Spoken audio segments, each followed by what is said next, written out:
diferencia entre estas dos básicamente es la meseta. La despolarización depende igualmente del sodio, la meseta depende de calcio y de potasio, y la repolarización de potasio. Fácil. Llegamos a las aurículas y ahora esta corriente, aún no pasa al ventrículo, debe ir al nodo aurículo-ventricular. Algunas características que debo darles acerca del nodo aurículo-ventricular. Es muy similar al nodo sinusal, pero ha sido, o la naturaleza le dio menos recursos, menos canales F, ¿se acuerdan los de sodio, los extraños, los divertidos? Tiene menos cantidad de estos canales, tiene menos uniones tipo gap.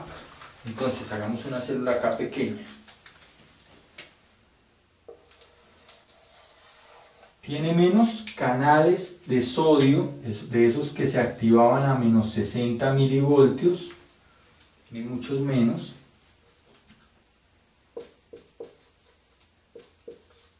Se llaman IF, ¿recuerdan? IF. Tiene menos uniones gap. De esta manera el flujo, el potencial de acción no va a ser tan rápidamente movilizado hacia la siguiente célula. También maneja un potencial de membrana en reposo. Recuerden que en estos dos tipos de células el nombre de potencial de membrana en reposo no es estricto, porque no alcanzan un reposo. Es debido a estos canales no les permiten alcanzar un reposo, pero se dice que alrededor de menos 80 milivoltios es como el tope inferior al que llega la célula y estos canales empiezan a funcionar. Acá era a menos 60 en el nodo sinusal. En el nodo aurículo-ventricular se dice que a menos 80 milivoltios. Esto es una diferencia bien importante en este canal.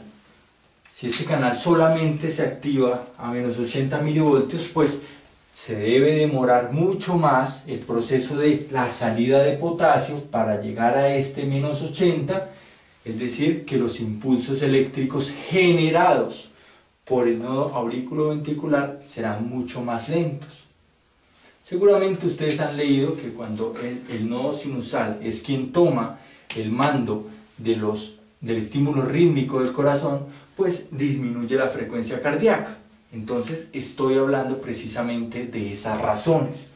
Tiene canales IF especiales, ya no se activan a menos 60 y de hecho por ser menos permiten que baje hasta menos 80 milivoltios el potencial de membrana en reposo. Las uniones tipo gap son en menor cantidad, así que el flujo a través de estas células es mucho más lento. Todo esto genera lo siguiente, gráficamente. Acá era menos 60, no lo olviden, menos 60, acá ya será a menos 80.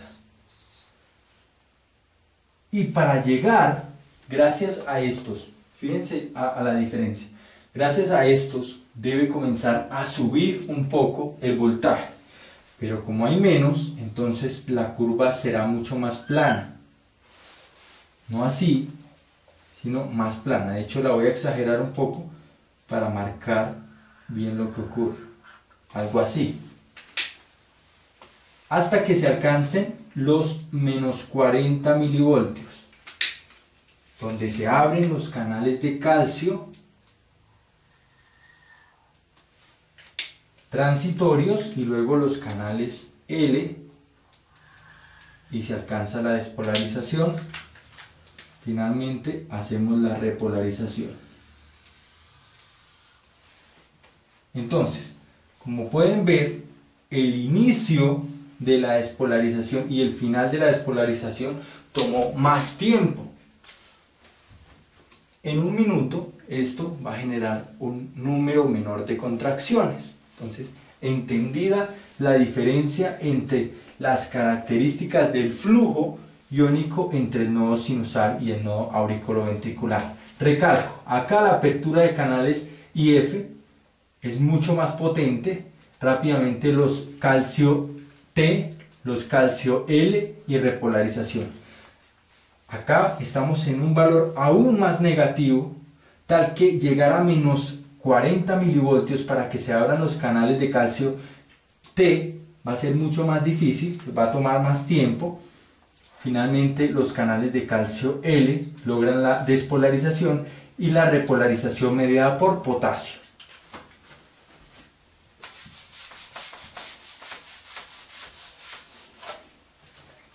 Nos falta un tipo de célula por comprender, que es la especial, la dejé acá. Hace parte del sistema de conducción, o sea, está en la parte del nodo sinusal y el nodo auriculoventricular, pero se comporta como célula de contracción. Estoy hablando de las fibras de Purkinje, especializadas en la conducción rápida. En otra clase ya veremos cómo la conducción rápida de las fibras de Purkinje permite un fenómeno de contracción bien interesante. Entonces, fibras de Purkinje.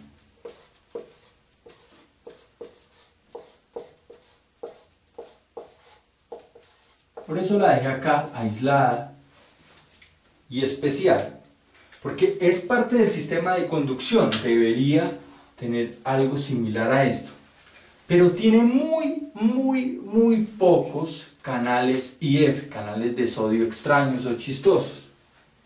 Así que esta curvita que se genera gracias a esos canales prácticamente no la va a tener, y por esto la naturaleza, supongan que es esta pequeña curva, por esto la naturaleza le permitió despolarizarse, no con calcio, como acá, recuerden, esto es gracias al calcio, esta partecita,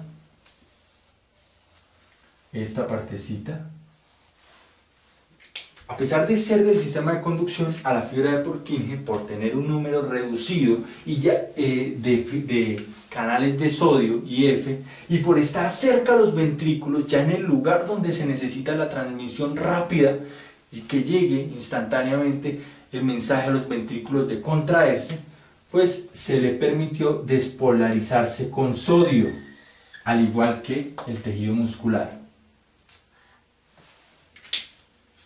Y al igual que el tejido muscular, repolarizarse con potasio y tener una meseta. Estas no tuvieron esa oportunidad. También tener el ingreso de calcio. Una meseta que es prácticamente intermedia entre la meseta de las aurículas y la de los ventrículos. Un poco más grande que la meseta auricular, un poco más pequeña que la meseta ventricular. Amigos, si nosotros comprendemos este gráfico, si lo estudiamos, lo repasamos, revisamos los libros, graficamos varias veces este concepto, pues va a ser mucho más sencillo comprender el proceso del flujo iónico desde nuestro nodo sinusal hasta nuestro ventrículo, pasando por las aurículas, el nodo auriculoventricular y las fibras de Purkinje. Muchísimas gracias por ver el video. Continuamos con las